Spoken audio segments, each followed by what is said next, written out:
one magic button, the bossa nova sound disappeared. How you doing, Sean? Doing great. Very good. We want to welcome everybody to the Connection Lens book launch. We are pumped to be able to share this experience with award-winning educator and best-selling author Sean Robinson. So welcome everybody. What I'd like to do is cover what we call the housekeeping at the very beginning. My name is John Hollingsworth. I've known Sean since 1944. Yeah. Exactly. Well, it was our days at Trinity Western back in the late 80s and early 90s. It's a stone age, my kids would say. And we had many fun adventures together. Sean's always impressed me with his creativity and his work ethic. So I think this is going to be a good event, a good book launch. The session is being recorded. If we could ask you to make sure that you turn off your mics, and that way we'll have no surprise background noise. It's being recorded for those who couldn't make it but still wanted to get the inside info on what's going on with the Connection Lens. So the event hashtag is hashtag Connection Lens. So just use that in your preferred social media if you could. I'm happy to say that the first book Sean published was an Amazon bestseller. So this one is actually kind of breaking down one of the concepts from the first book. So we're hoping it does even better than that. So what I'd like right now is for everyone to just go to the chat, which is at the bottom of the screen. And if you could comment and just tell me your name and where you're sitting right now. I mean, what country / province, state, city. That would be great. We have Jennifer Williams. Now, Jennifer Williams is actually one of our amazing celebrities who has agreed to be on this book launch, and she's got some things she's going to share with us. So she is in lovely Florida right now. Reno is in West Van, which is short for West Vancouver. Very good. Nicola Anderson is Seattle, Washington. Greg in Coquitlam. Carlo in Coquitlam, Port Coquitlam. Good morning. I'm Kristen, Maple Ridge. Van Williams in Three Hills, Alberta. Matt Murray, Southern California. Wow. Quite a. Andrea in Port Coquitlam. Very good. Well, we are happy to have everyone here. Theresa Laflèche in Vancouver, Canada. There's a lot of West Coasters, Sean. Your sphere of influence is pretty huge out there. I like that. Okay. Why don't we get started? So our agenda is going to be this. We're going to hear from Sean. I've got some questions for him. And guys, if you have questions for him or the whole concept of connection-based learning, or especially this book, The Connection Lens, then please put them in the chat, and I'll make sure that I nail Sean down with these driving questions, because we demand to know the truth. And I think we can get there. So after we talk to Sean, then we're going to talk to Dr. Jen Williams. As I said, she's one of the celebrities on this call, this book launch. We're happy to have her. And there is a possibility that Ziauddin, who is the father of Malala, who won the Nobel, was it the Nobel Peace Prize, Sean? Yeah, that's right. Nobel Peace Prize. She was the one that was attacked by the Taliban for wanting to be educated. So her father is a local legend, a local hero for wanting to educate females. Such a strange concept for us, but it's a crazy world. So Why don't we get started? Let me introduce my good friend, Sean Robinson. Sean is an educator in British Columbia. Sean, how many years have you been an educator? About 25 years, I'd say, heading to 25. 25 years. And how long have you been an author? 4 years. Actually, no, there is an old book out there that I wrote, so maybe 20 years. You can find it on Amazon, but you have to look very carefully. It's like it's one of those needles. Okay. All right. Very good. Well, Sean, you are an award-winning educator and an author. Tell us, take a quick minute to tell us about the title award-winning educator. What's that all about? I don't really know. I think you made it up, John.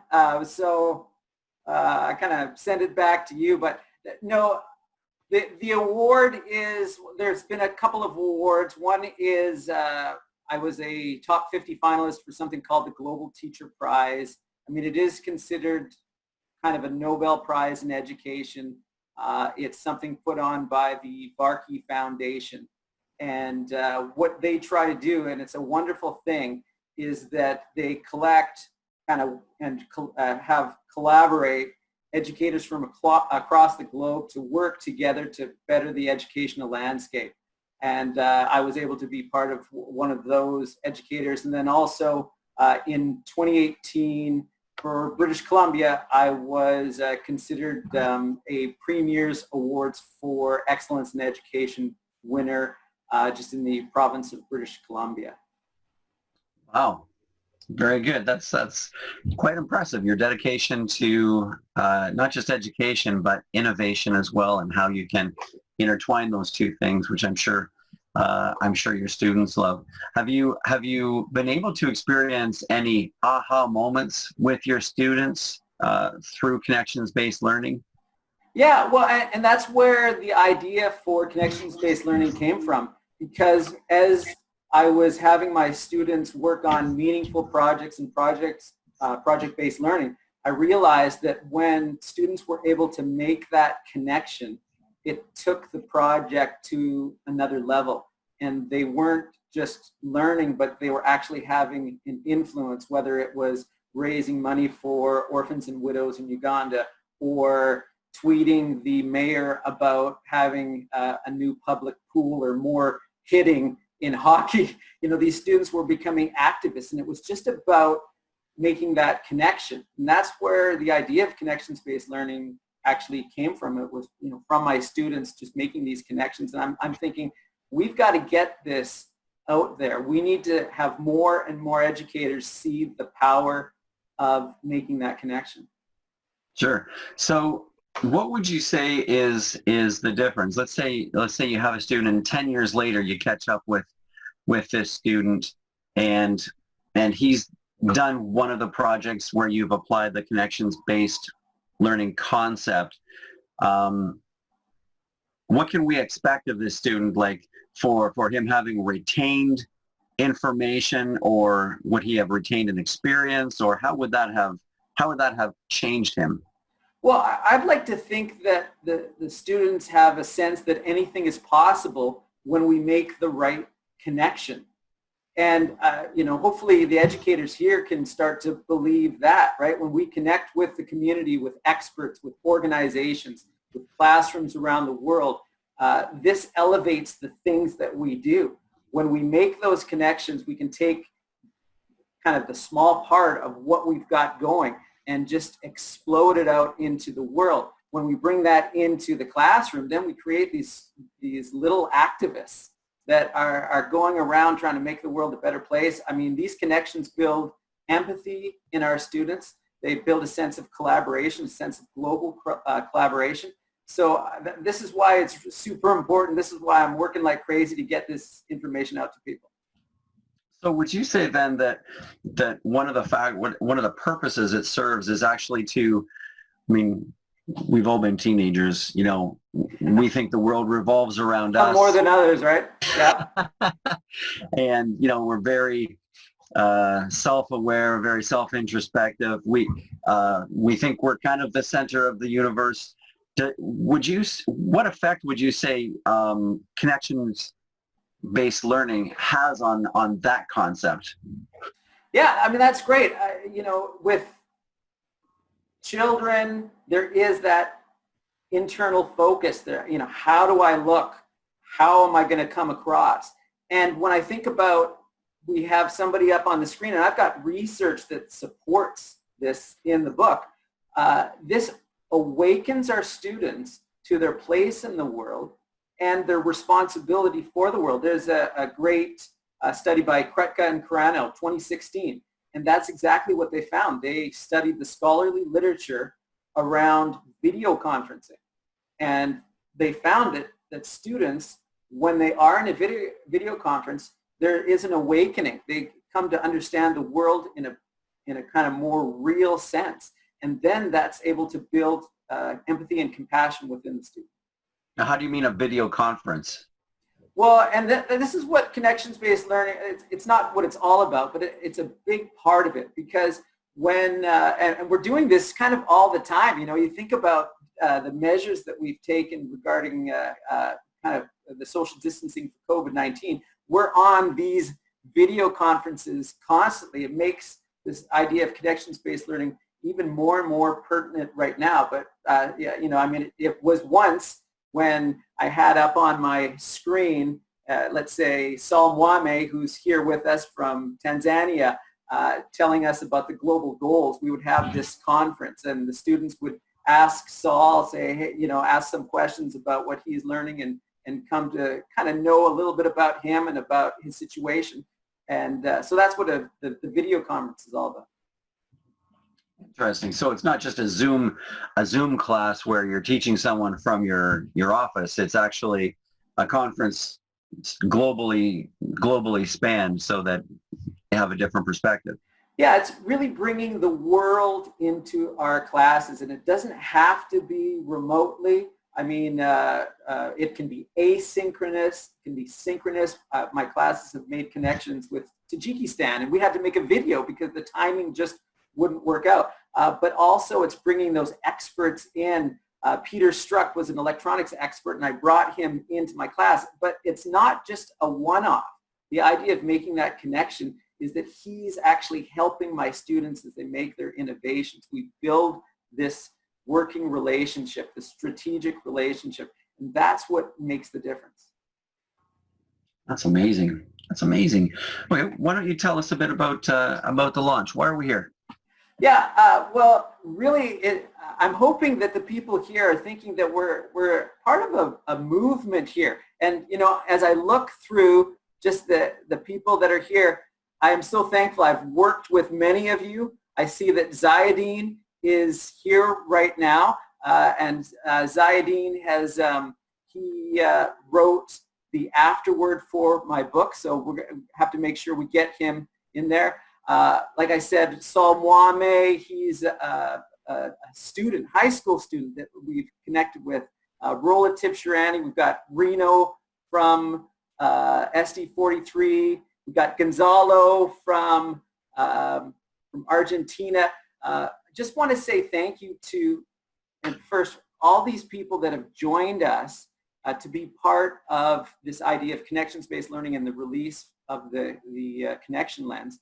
Thank you so much. I appreciate all the collaboration that we've had. So I just wanted to start off by saying those thank yous, and that's added to the thank you to you, John, Dr. Jennifer Williams, and Theresa for being part of this, and then Ziauddin as well.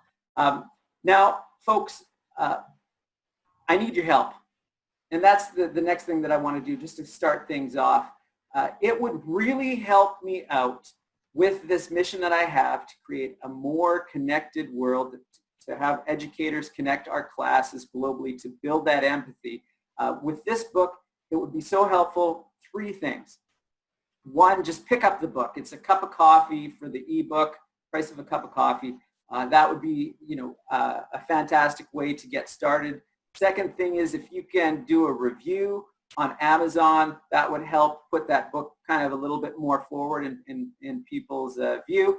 And then lastly, put it to use, whether it's in your classroom and you're going through, and what I'm going to explain later, this revisioning cycle to help you change the way that you see connection in your class, whether you set up a book club and you go through the material. I mean, there's questions in there to help you to do a book club. You know, the world can be changed with a great question. So if you can, you know, create a book club or something like that, give it to people as Christmas gifts, but really just put the book to use. If you can do that, that would just help me with my mission. So that's how I wanted to start this off. I really like what you just said, though. The world can change with one good question, right? I think that's very valuable. So basically, buy the book, yeah, review the book, and use the book. Yeah, definitely. And really, the book isn't just a bunch of stories. It actually brings in your story, the reader's story. It's going to take you through a process. I'll explain that later. But, you know, it's not about my story. It's not about the educators in there, although there's amazing educator stories in there. But it's actually about your story and what connections are going to do to change your classroom and really your life. Sure. And let's be honest, the money that comes from selling a book, you know, we're not talking millions of dollars or anything, right? Like, we're not here at this book launch so that Sean Robinson can become a millionaire. That's not going to happen on the back of a book. No, the money that I get from the books goes into more of the work, whether it's putting on conferences. I put on a conference in Uganda and was able to do that for completely free for the attenders there. Well, actually, there was just a small charge because we had to get some food going. Or whether it's, you know, sending out some books to people that can't afford it. You know, this is what you're participating in. So this is not a money-making pyramid scheme. I appreciate you covering that. Why don't we move on to Dr. Jennifer Williams, who is sitting in the lovely weather of Florida. And Jennifer, we're happy to have you with us. How are you doing? I'm great. I'm so thrilled to be here. Thanks to Sean for organizing this event and to you, John, for hosting. Such an exciting thing to do is to celebrate a book and celebrate an idea. So just really happy to be here with everyone. Absolutely. Tell us a bit about yourself. What do you do for a living? So I'm an educator like Sean and many of the people here today. I was in K-12 education for over 20 years, then moved to higher ed where I'm a professor and also educational activist working like Sean to empower the voices of teachers and students all around the world, and a director of Take Action Global nonprofit group with Kuhn Timmers. Can you flesh that out a little bit? Yeah.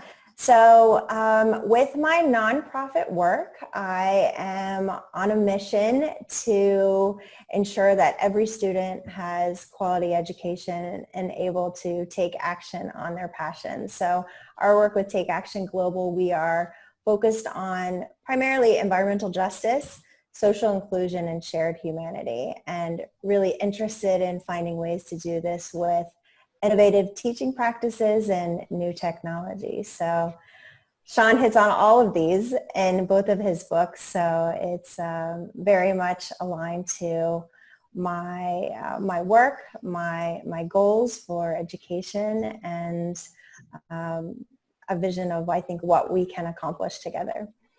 Sure. Now, on this launch, we have a lot of people in BC, one in Alberta, but, you know, some from all over the world. And here you are in Florida. That's quite a distance from where Sean is. How did you make that connection with him? Mm-hmm. Isn't that interesting? Yeah. So Sean and I were friends for a long time before we ever met in person, which I think really echoes what he shares in this new book and the power of connecting online and seeking out those lines of connection. We had similar interests in the UN Sustainable Development Goals. So I think a lot of people now know the SDGs, what these goals are representing, how we are working together as a world to achieve them by 2030. But back when they came out in 2015, not a lot of people knew about them, not a lot of teachers. And so Ada McKim, I know Alice McKim,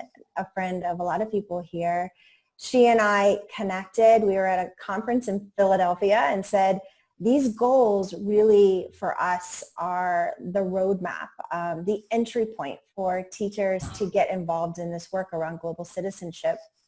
A lot of us, Sean, I know as well, had been going out to districts, to schools, to educators and saying, let's find ways to get our students connecting. And for me, I was receiving a lot of messages like, that's a nice to have, but we have a lot of other things we need to cover in terms of standards and parent needs and student behaviors. So how can we possibly add that in? So when the global goals came out, we felt like this was finally that opportunity for teachers to see themselves in this conversation. So we sent out a tweet asking who was bringing the UN Sustainable Development Goals to classrooms. The UN answered, said they were wondering that same question and invited us in. We went there. We were 4 North American educators and they tasked us to start finding those answers. So kind of leaving the steps, standing on the steps of the UN that day and leaving and not really knowing what to do. We said, let's do what we know best. Let's create a hashtag, Teach SDGs. Let's find others who are passionate about this work. And Sean was one of the first people we called. So Sean joined and we were moved to 17 educators and now over 50,000 that are working to bring the goals to classrooms. So that's how Sean and I first met. And then we were close friends from that moment on, started doing multiple projects, finding ways to work together at any opportunity. And I've been thrilled to know his books, know his work, and know him. That's amazing. So, I mean, it's a crazy thought that, you know, in just a couple of steps, you can connect with the UN and be tasked by the UN. Here's your job, and it's not a small task either. And I think the how many goals are there? It's quite a number, correct? So we as a world, we have 17 goals with many indicators under each. So we have our very own goal, which is SDG 4, quality education. I think we as educators feel like the goals are almost like the students in our class where we want to wrap our arms around all of them and lift them up. So we're all working towards achieving them all. And I think even so much more. That's amazing. So let me ask you this. If every educator had connections-based learning, had Sean's book in their hands, how do you think that would change the face of education globally? Mm-hmm. Well, I think a couple things. So first off, just I think as Sean, as an educator and as an author, for me, I've always appreciated his sincerity. I think that teachers, we are used to going and knocking on our next door classroom teacher's door and saying, can I borrow some paper? Can I borrow some pencils? And teachers are going to be there for each other. I feel like Sean has always been that teacher. Like anytime I knock on his virtual door and need something, he's like, I'm there, anything you need. And I think teachers around the world feel that same thing. So I think he has a sincere perspective in authoring these books. I think this book specifically for me, I appreciate that he approaches connections-based learning both in supporting the educator and in supporting our classrooms of students. So I work at the university level now. Our students are coming in and then moving out to classrooms really without preparation for how to go about these types of activities. So they don't necessarily know. And a lot of times teachers are teaching the way they were taught. Well, as we know now, things are very different. And so with everything that's happening with this pandemic, I feel like a lot of the things that Sean and I and many others have been working towards for the past 10 to 15 years, everything's been accelerated. People are online now. They were pushed outside of their comfort zone in ways they maybe weren't ready before, or at least they didn't think they were ready for before. And so now they're there, they're present, they're happy to get on a Zoom call. So many teachers I knew at the beginning of this, earlier this year, so uncomfortable being in front of cameras, and so now they're like, oh, put me on camera, I'm good to go. So I think we've made that first step to getting people there in the conversation. Now what I feel like this book will empower teachers to do is to do it with purpose. So how can you come online and work together with teachers around the world purposefully to not just have a teacher sharing out a message. So one teacher in the front of the room is kind of what we've not been working for. Same thing with these online spaces. How can we get people working together, talking, sharing perspectives, as Sean mentioned earlier, and throughout his whole book, working through empathy and thinking about how they may shift according to needs of others in our world. So speaking of shifts, Seth Godin talks about the old education model from the Industrial Revolution where, you know, schools, public education was put in place to teach people how to be good employees of factories and things like that. And this paradigm shift is, you know, kind of throwing away the model of next grade, next grade, next grade. Here's the thing you learned. You wrote a test, so we know that you learned it. Now go to the next step.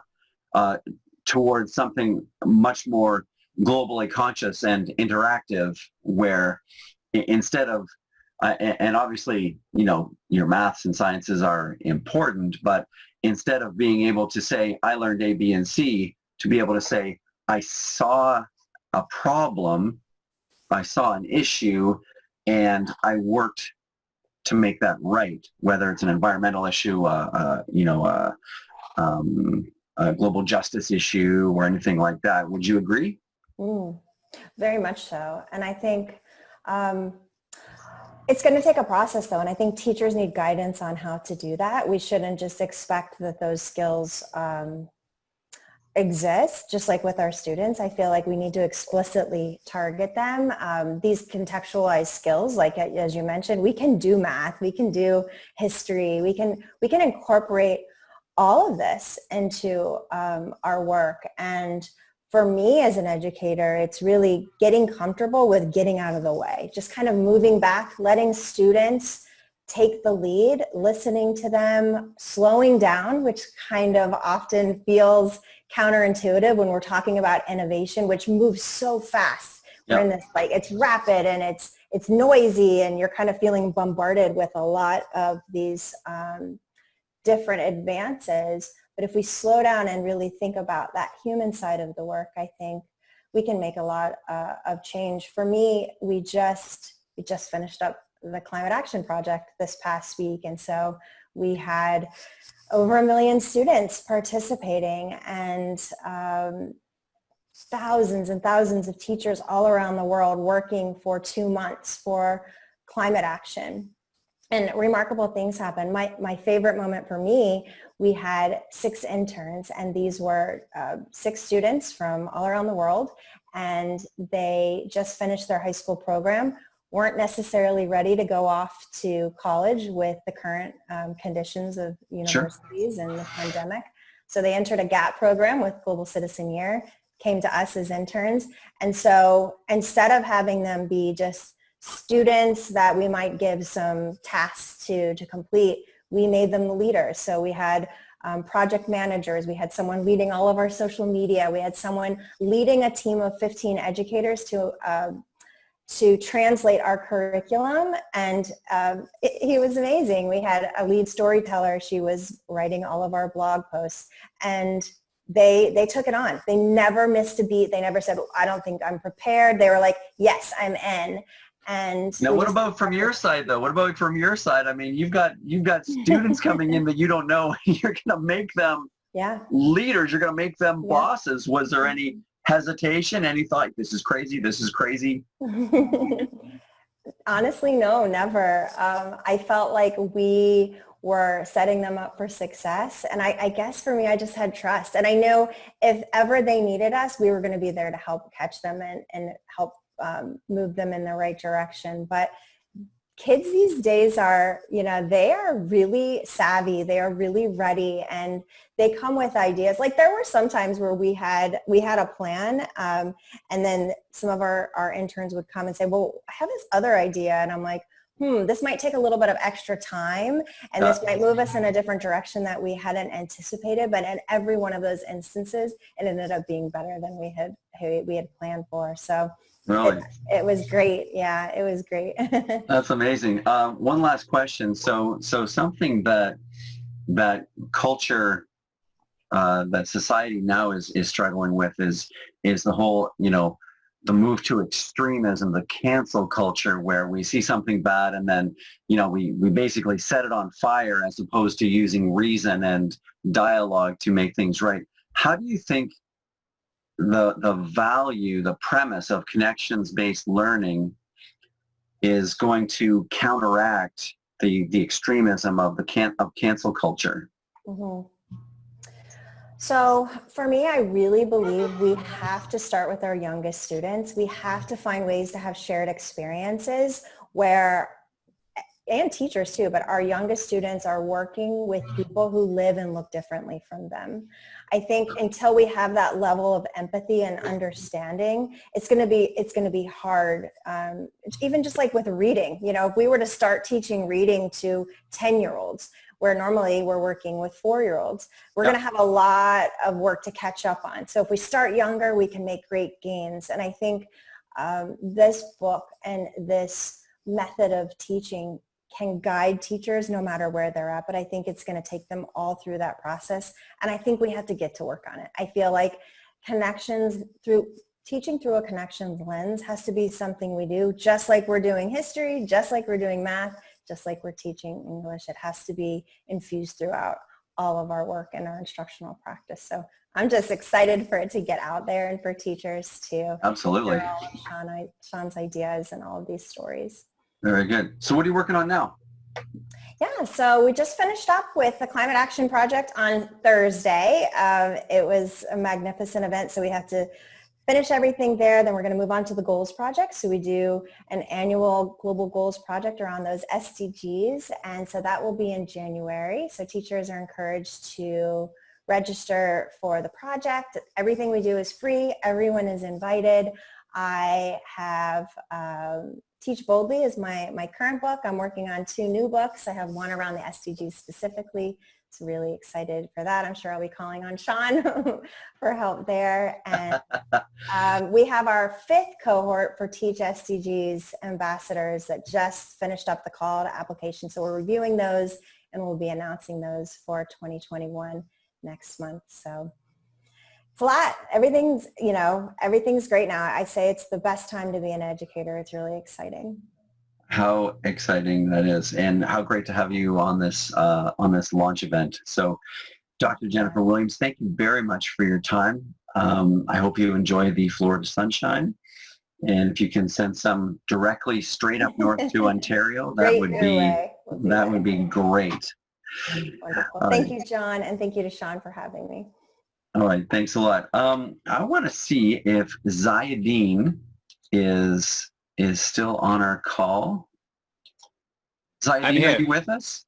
Yes. Ziauddin. But my microphone is disconnected. Hello? We can hear you. You can hear me? Yes. Okay. But I can't see you. I mean, it is no problem if I can't see you. It's fine then. John. Okay. It's okay. Yeah. All right. We are. Is it okay if we ask you a couple of questions? Yeah, of course. But my video is stopped. So if you are fine with that, it's fine. Yeah, we're fine with that. We're very happy to speak with you. Where are you calling from, Ziauddin?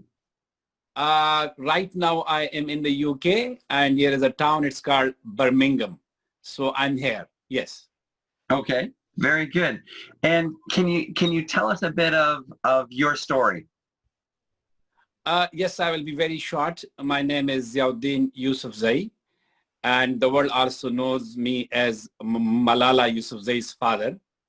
And basically, I am a teacher, and I established an independent school in Pakistan, and I worked as a teacher for 18 years. And then when my daughter was attacked by Taliban, so we had to move to UK 8 years ago. And now we have established the Malala Fund, which is a global organization that is working for girls' education all over the world. So that's my short introduction. Thank you, John. That's amazing. How did you first hear about Sean Robinson and the connection-based learning? Yeah, thank you. This is a good question. Basically, I haven't met Sean Robinson in person yet.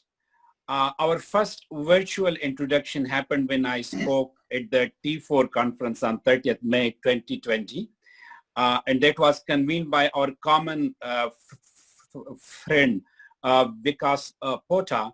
But the great thing is that now I know Sean Robinson through his book, The Connection Lens. So the connection lens connected us. And I'm so happy to know this wonderful teacher and writer. And really, I'm so proud being a friend of him, though we haven't met yet, but looking forward to see him once this pandemic goes away. Yeah. Yes, yes. And remind him when you do meet him finally that he owes you lunch. Yes, of course. Thank you. Very good. So, Ziauddin, is that how you pronounce your name, Ziauddin? Yes, yes, you are. My name is Ziauddin. That's fine. Yes, yes. Ziauddin. Yes. Ziauddin. Okay. Yeah.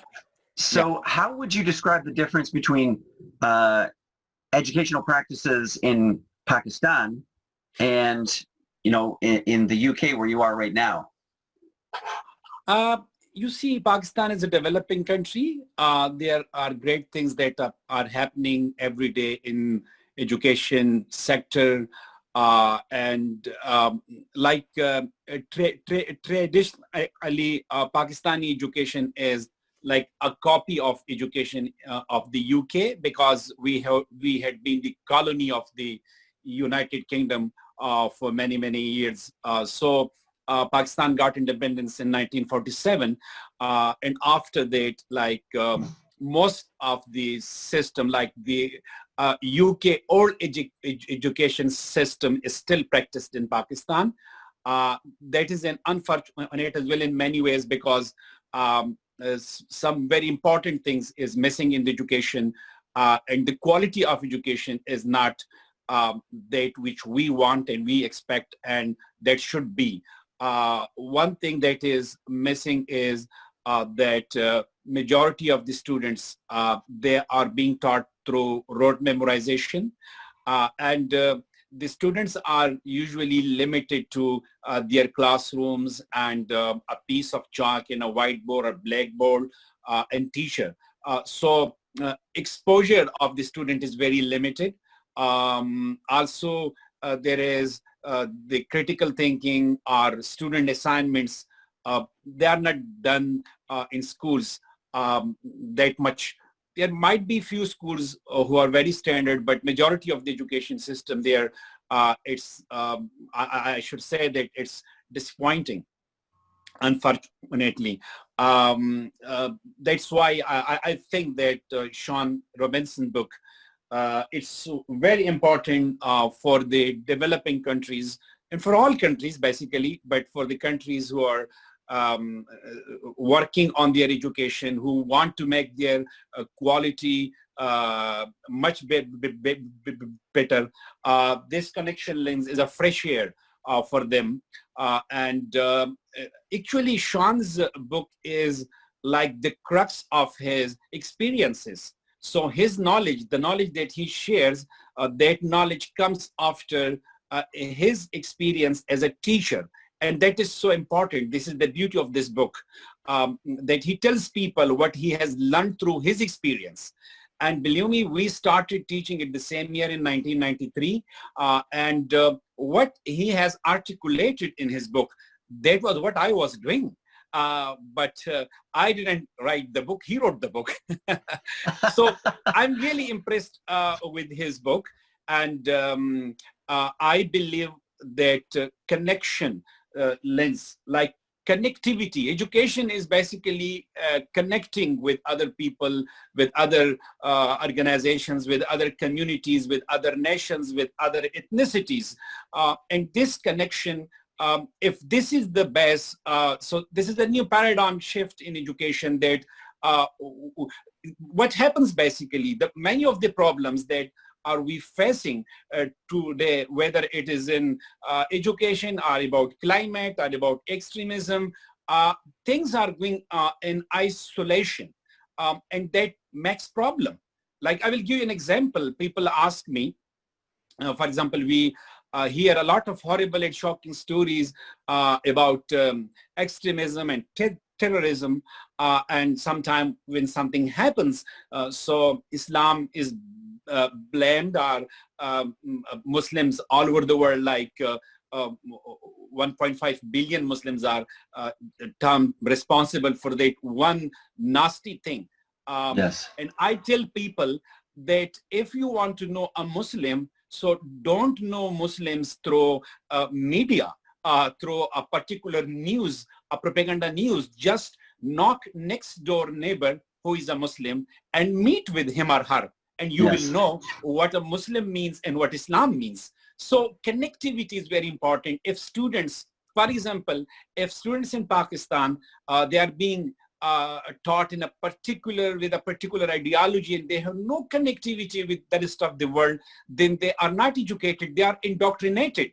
So this connection, it is really, it will, what that is called, it will break the indoctrination. It will lead people to know one another, from continents to continents, from countries to countries, within country and within, like inter-country and intra-country, I mean, between countries. I mean, what, you understand what I mean? So this is so important. That connecting through connection lens, this is very important book, really. And I think that if in pedagogy we follow the basic rules or the experiences that has been shared by Sean, I think the teachers, the educators, they will benefit from it, and ultimately it will benefit our children, or coming generations who really need quality education, who really need to know about the systems, the economies, about democracies, about climate, and about everything. And they will know when they are connected. There must be some limitations, though, let's say in Pakistan, for connections-based learning, wouldn't you say? I beg your pardon, what do you mean? So with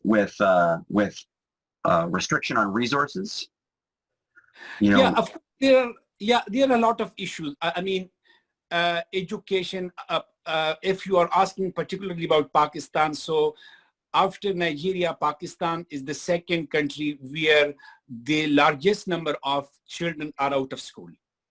And the reasons, the basic three reasons are, number one, the poor financing to education. Like the government is not spending enough money on education. That is why there is scarcity of the basic facilities in school. Many, especially we are working for girls education, many girls schools don't have clean water. They don't have proper sanitation. They don't have washroom. They don't have boundary walls. They are very, very far from the communities. People don't want to send their girls to those schools because of the having no safety. In some very conservative areas, when the girls are taught by male teachers, parents don't want to send their girls to school being taught by men. So also there are, then we see there are social like norms which are very against girls' education. People don't believe that a girl should be sent to school. She should be educated. She should be herself. They think that she should be married as early as possible. I had 5 sisters, and all my 5 sisters were married between the age of 14 and 16, 17. They could become teachers, pilots, social entrepreneurs, nurses, doctors, but their future was decided as they were born.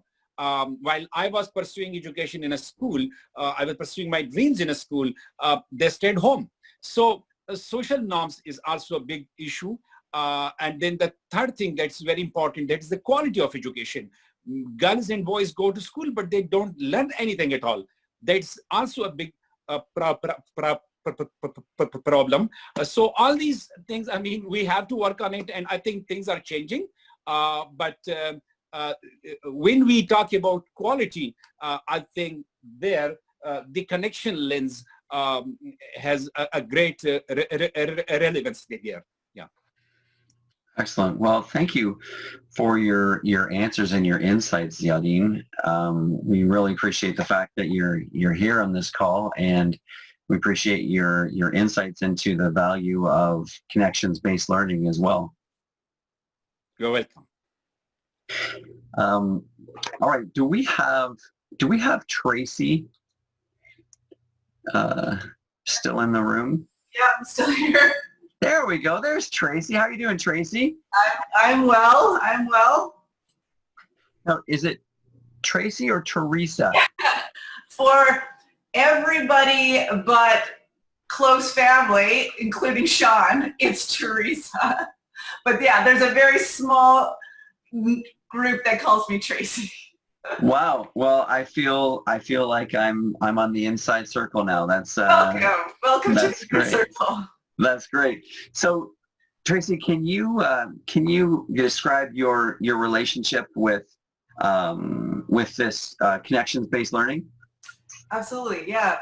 So Sean is my brother-in-law.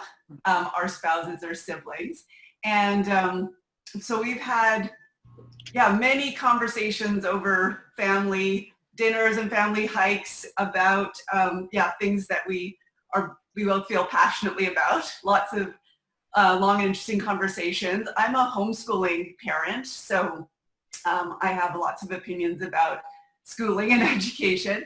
Sure. And so when Sean wrote his first book, I'm also a contractor in that I do writing and research. And so when Sean wrote his first book, he asked if I would be willing to help edit it.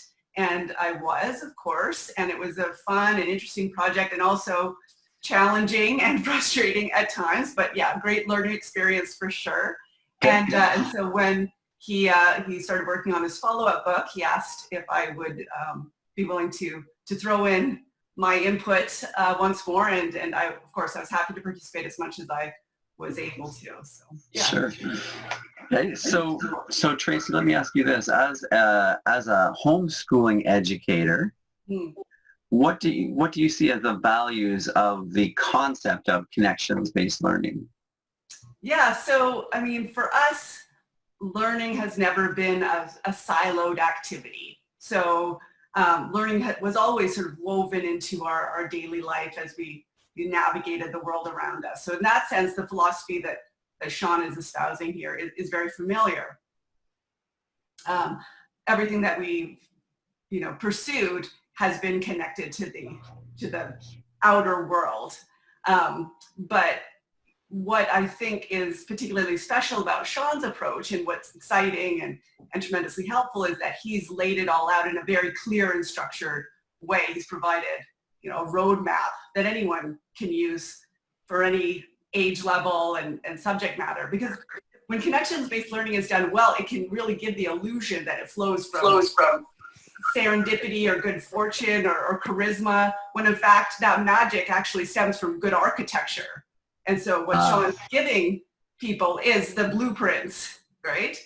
Yeah, yeah. Sure. So he's actually giving the blueprints to make something, to help make something look and flow really well. Exactly. Yes, yes. Excellent, excellent. Okay, thank you, Tracy. Thank you for joining us, and obviously we appreciate the work you put into the whole project so that everybody could enjoy it and experience connections-based learning. Why don't we take this back to the author himself, the best-selling author, Sean Robinson. And Sean, we talked about connections-based learning. Now the second book, which is what this book launch is all about, is called The Connection Lens. Right? Can you give us kind of the Reader's Digest version of what we can expect with the lens? Is it all about glasses?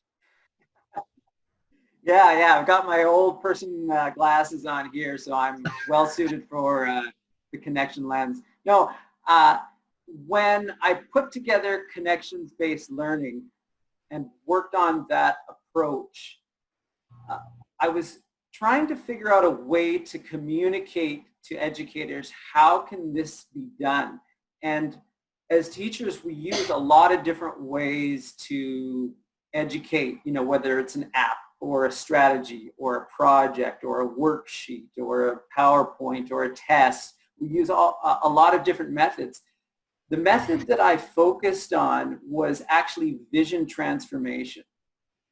And I thought that if educators can see the connection possibilities around them, and they can see how they can tap into those connection possibilities, then it basically does the work for you. It's about the vision. It's about being able to see. It's not about adding any kind of a tool or here's one more thing, educators, that you have to think about. It's actually changing one's vision. And that was the very first lens of connections-based learning, the connection lens.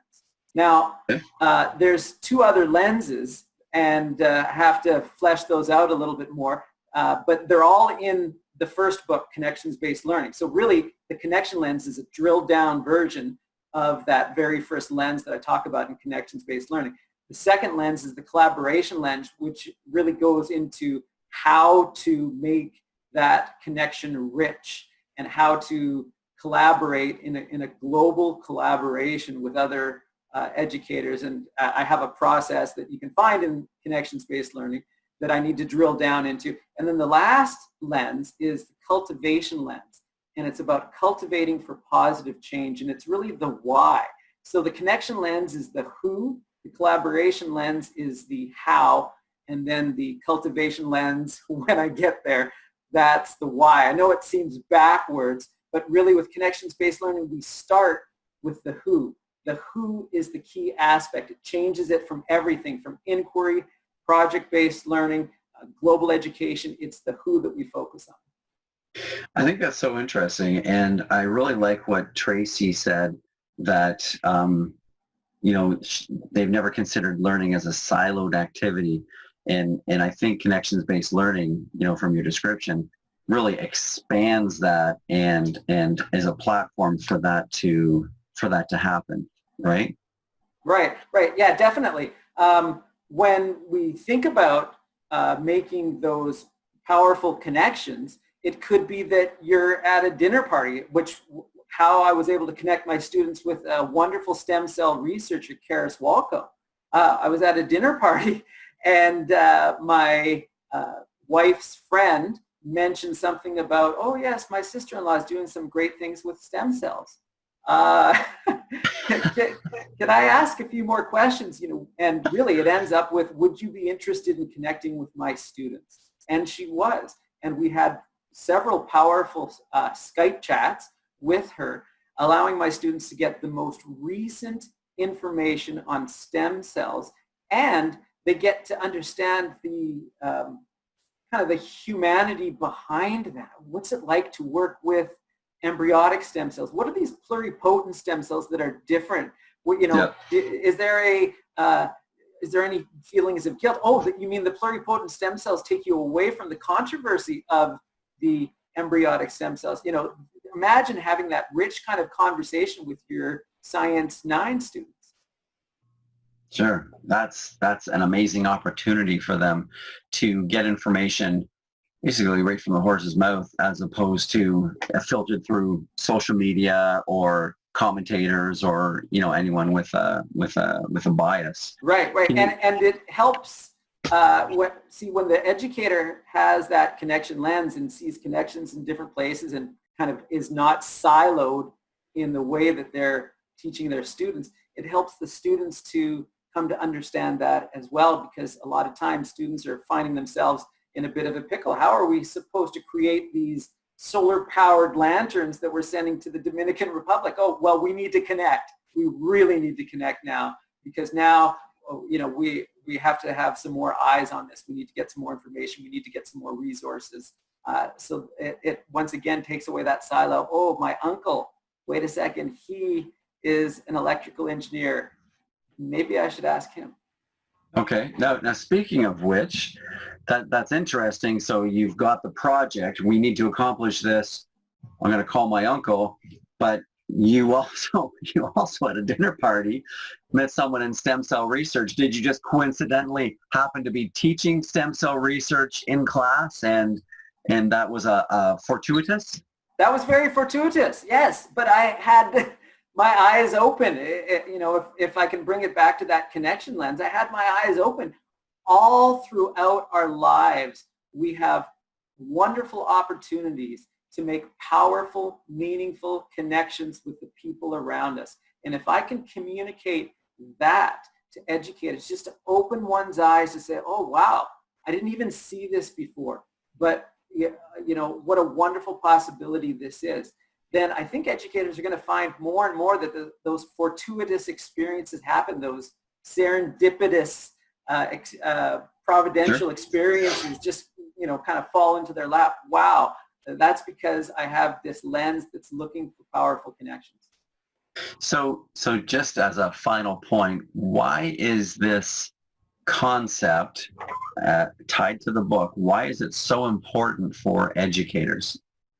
Well, educators, I believe, right now are overwhelmed, and I know with the measures that it takes, whether it's online learning, whether it's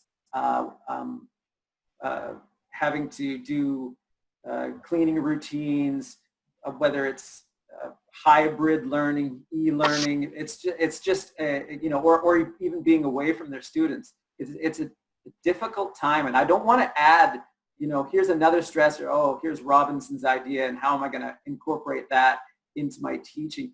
That's not what I want. I want, if I can change one's vision, then I can allow them to see, wait a second, I don't have to be the expert. I can come alongside my students, that powerful question that leads them to follow a path of passion, that connection with an expert that might be just the person that's going to take that student's work to the next level. These are the kinds of things that I think educators need, more than ever, just right now. And then lastly, and maybe this is a testament to connections-based learning and the connection lens, is bringing people into a community of connection. You probably notice here, John, that we've got a lot of friends here. Whether it's platforms like Beluga, who I see in here. I wanted to go through the list. Whether it's Saul Paul, who I see has his hand up and wants to ask a question. We're basically, it's a community here, and that allows people to feel that they're not alone. So these educators, you're not alone. And that's why it's really powerful to get this message out. I think it's going to be very helpful for people. Very good. Now, you said someone had their hand up. Why don't we take some questions? Go ahead, Saul. Hello, everyone. Hi, Saul. Okay, good. It has been wonderful joining you as a high school graduate looking forward to join college within the next week. And I'm really proud of Sean for the time we've been working together since when I was in high school. And I just have a question. I'd like to get some views from you that how can I work with more educators in Tanzania on implementing the connection-based learning and impacting the lives of the students and changing their learning experiences? Now, I just have to add, because I will answer your question, Saul, as best as I can, because you have great questions. But Saul is an amazing change agent for not just Tanzania, but Africa. And he's already put on several conferences, global goals, improving education. He's allowed me to Skype into these conferences. And so, you know what, this isn't an easy question to answer. It's not going to be an easy task, but I think that you have the answer within you, because you are making those connections with educators. You're continuing to create a network of people, whether it's the CBL club that you made at the school, which I was so impressed with, or the Global Goals conference that you put on. You're kind of already doing it. So what I would say, Saul, is keep at it, keep fanning those flames, and continue to make those networks, because it's the networks that are going to be able to, in a grassroots way, just explode into Tanzania and the rest of Africa. Thank you very much. Well, thank you, Saul. It's wonderful connecting again. Saul and I connected in Uganda, where I think it was a 2-day journey to be able to come and see a CBL conference that I put on in Kampala. Interesting stuff. Thank you, Saul, for your questions. We really appreciate it, and for your involvement in education, for sure. Does anybody else have a question?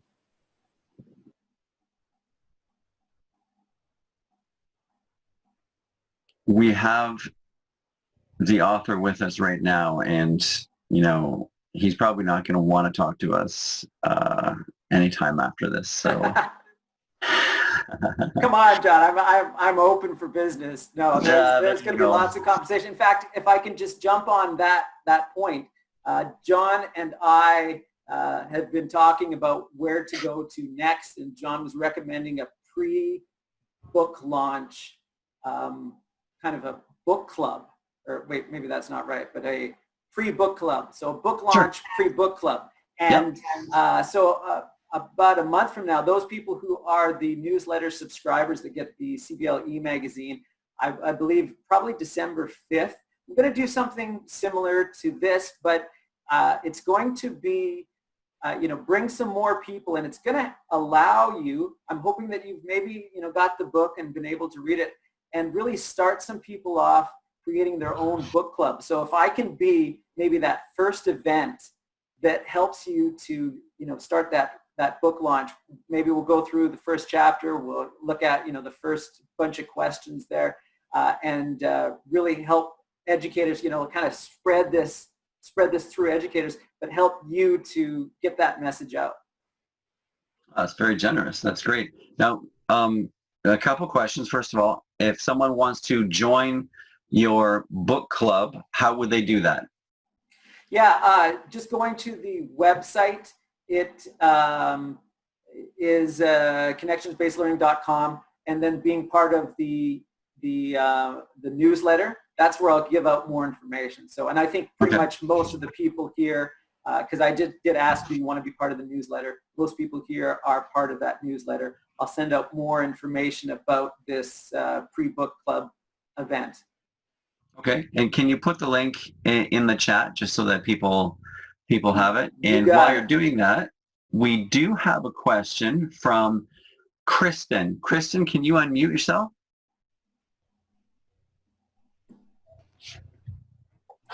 Maybe she can unmute herself. Oh, can you hear me? There we go. Yes, Kristen. What's your question? Well, sorry, you might hear a little baby in the background, but I have a question around building connections. So I feel like we're building connections around the world globally and through the internet, but how do we keep those connections live, and how do we keep them face-to-face as well? What do you recommend for that, Sean? Yeah, and Kristen, thanks. Especially in this time. Thanks so much for the question.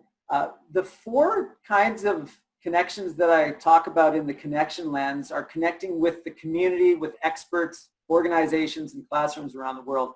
Sometimes the idea of connections-based learning gets maybe squeezed into a video conference or something like that kind of idea. And it's really not, and I did mention stuff like having guest speakers or, people coming in, so connecting with that community.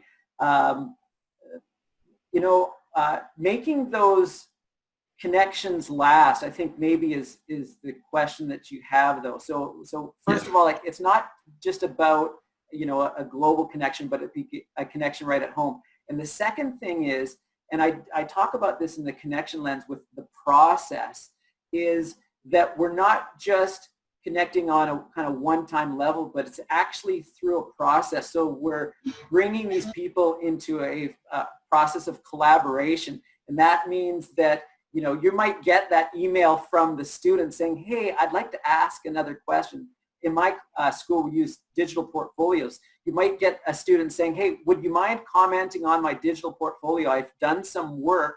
Can you take a look at what's going on? So Kristen, I think that's wonderful. I am totally not really interested in those one-time connections, but actually the idea of collaboration. And if I can just add, just to finish off my answer, the connection lens, and I haven't really talked about it too much, but it brings you through something called the revisioning cycle. So first we rethink, then we reframe, we reach out, we release, reflect, and then we repeat. And through this cycle, through this process, this allows for repeated kinds of connections to develop that relationship and focus on the relationships, not just a one-time connection. So does that help, Kristen? Yeah, I was just writing that out. I love that idea about building that lasting connection. So not just about collecting a bunch of connections, but the ones that you have, making them meaningful and working together and collaborating. So building on what you develop. So then I guess you have that example with Dr. Jennifer, where you've created this connection, but now it's become this lasting connection. So I think you're exemplifying that. Thanks, Sean. Yeah. Thanks, Kristen.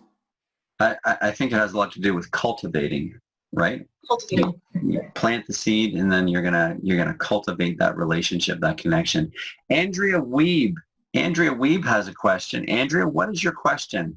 Hi, good morning, Sean. Hi, Andrea. Of course, it's morning for us here.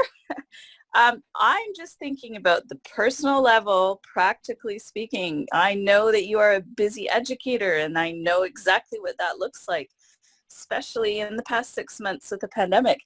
How did you come to the point of saying, I need to write another book? What was the tipping point, and what did that feel like, and how did you manage it?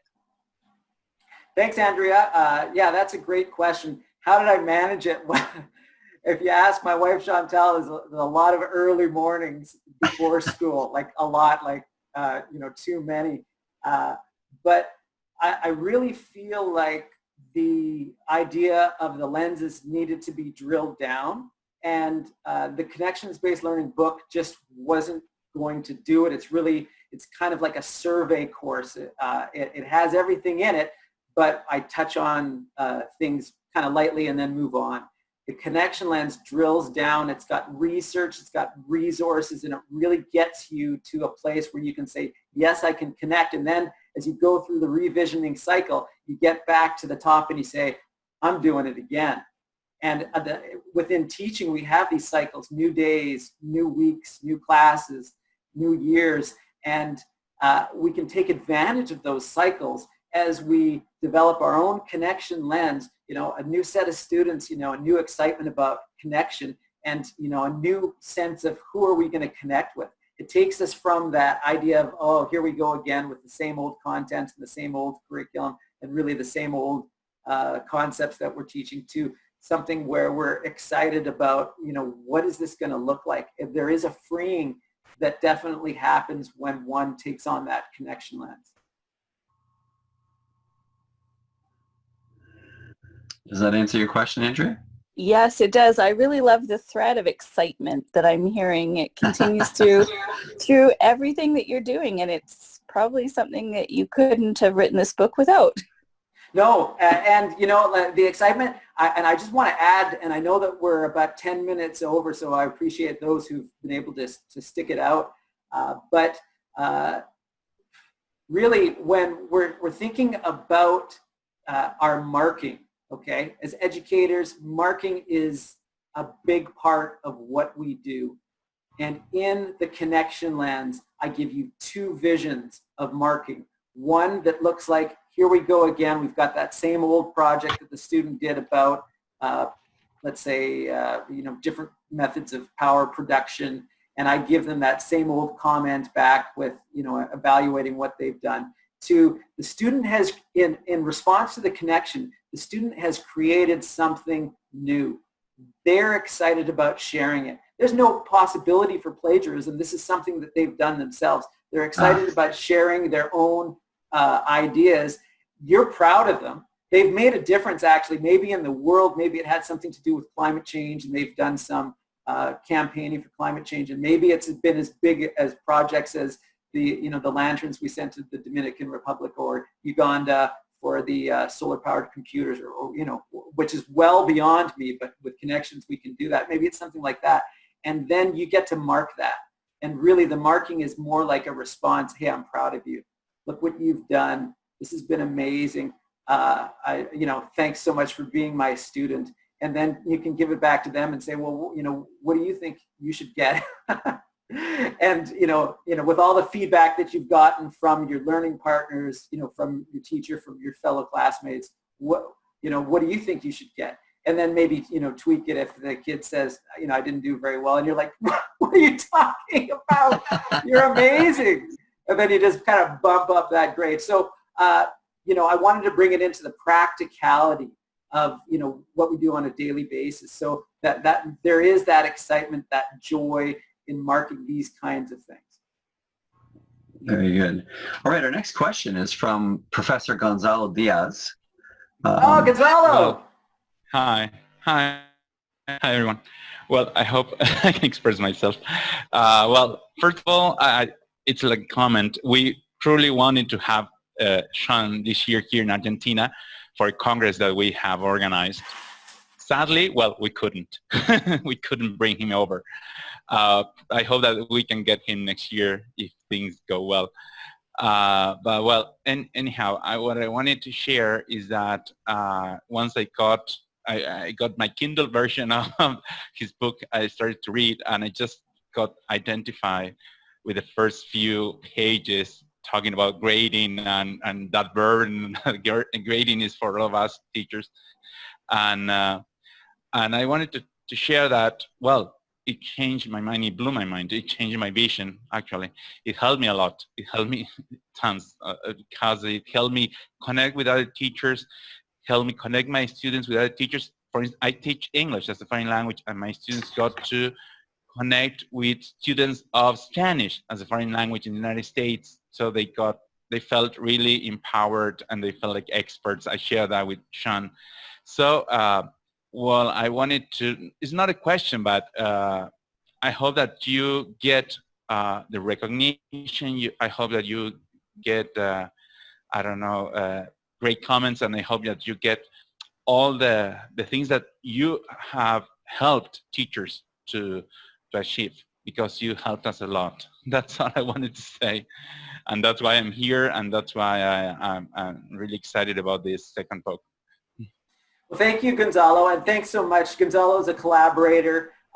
He's Skyped into some of my workshops to help other educators realize how, you know, connections can be part of what they do. So Gonzalo, you know, keep on doing what you're doing in Argentina, and thanks so much for being a really ambassador for CBL. I appreciate that.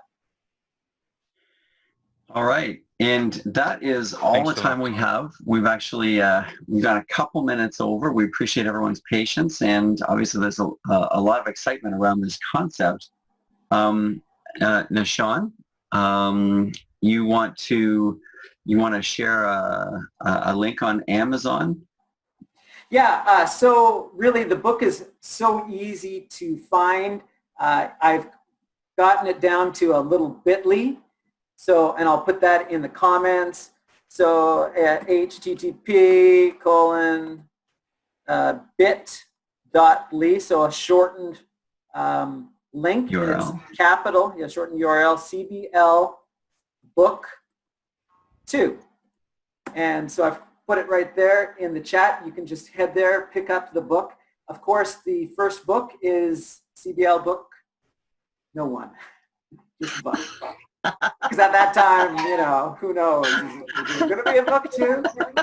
So, yeah. But, once you get there, or if you go to your own preferred Amazon, at this point, it's only on Amazon.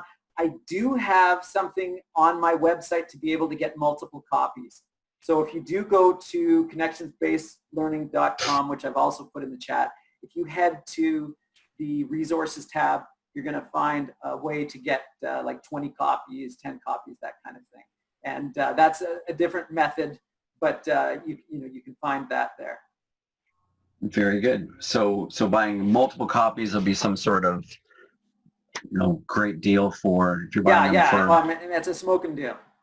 Excellent. So Christmas gifts, I'm thinking. Got it. Very good. Well, Sean, thank you for coming up with this whole concept of connections-based learning. Thank you for the time you spent, early mornings, putting everything together, the hard work, the self-doubt, and publishing. And obviously, you're having a worldwide impact, not just with your book and with the concept, but the students that you teach and the students that others are teaching are making those connections as well and changing the world. So we appreciate your dedication and your passion and your inspiration to us. So thank you everyone for joining us. And please make sure you click on the link, get the book, review the book, and use the book. And then we'll have everyone back for the launch of the third book. You got it. Yeah, I actually I'm putting in an idea. I've written about a quarter of it, and it's not the collaboration lens, but it's actually the connection lens for leaders, because I've talked a lot about the classroom, and I really want to help other, even kind of move beyond the realm of education and just to help other leaders saying, hey, these are some concepts that you can take to what you do as well. But no promises. We'll see. And I don't have a crystal ball, so I don't know, what's going to happen in the future. And I just want to say, if you feel like you haven't had your question answered or you got anything else, I'm going to be monitoring Twitter for the next while. Just put it in the hashtag connection lens, and we can have a chat there. So if you're a Twitter using person, that's a great way of doing that. Just connection lens with the hashtag, and hopefully I'll be able to get back to you. I'm going to go for a run, but so it might take a bit of time. Awesome. All right, everyone. Thank you for your time. Thank you, Sean.